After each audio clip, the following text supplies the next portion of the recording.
এরপরে 2 একটা ঘর n বার কর। হুম,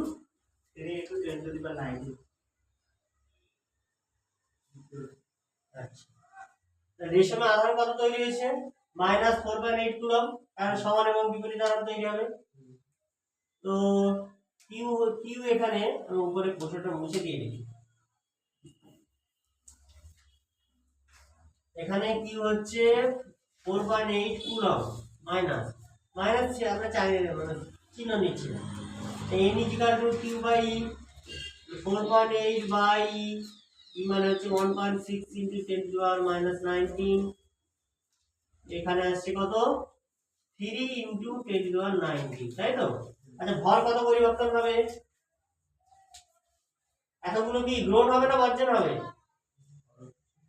রেশমে রেশমে গ্রহণ হবে না বর্জন হবে?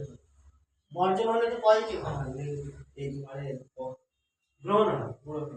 বুঝে গিয়েছে? হ্যাঁ, প্রতিটা লাইন বুঝে বুঝে করবে। আচ্ছা এবারে রেশমের ভর কত পরিবর্তন হবে?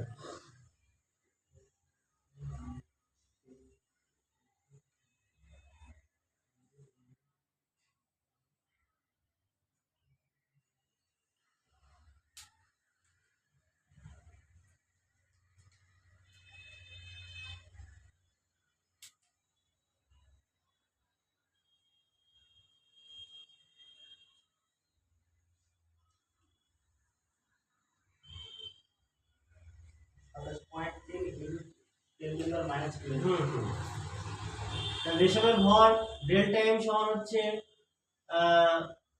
n into n 3 into 10 to the power 19 into 9.1 into 10 to the power -31 k।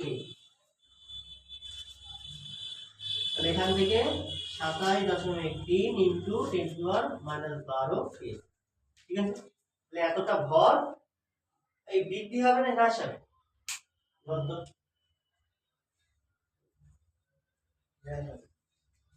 হ্রাস হবে না বৃদ্ধি হবে? ঠিক করে ছবি আঁক। একটা কাঁচা আর একটা রেশম আঁক। ইলেকট্রন কোন দিক থেকে কোন দিকে যাচ্ছে ছবি